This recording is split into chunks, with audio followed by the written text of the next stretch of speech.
Halo mga ka-idol. So ubani na pod ang kabahog ilok o kabahog bugan no. So dire na pud tang dapita magyaw-yaw. So kini mga ka-idol, blowhole spring ni naa nahimutang sa San Juan, Tuburan, Cebu. Layo-layo ni siya sa Tuburan Market.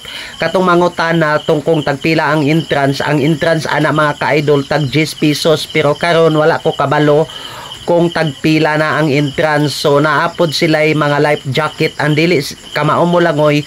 So pwede ra mo rent og kanang tent, kanang life jacket, kay aron mo ambak-ambak mo diha perting lawma dili mo malumos. Kung di mo kamao ay mo adto sa ilawom, kay kung adto mo sa ilawom palit na lang jud mo og longon, kay kung di mo kamao mo langoy. So kana mga ka-idol, na-miss jud ko sa tubig dire sa Blowhole Spring. Sa pa man yung giulat mga ka-idol, kung summer doawa na ninyo ang Blowhole Spring na jud sa San Juan, Tuburan, Cebu.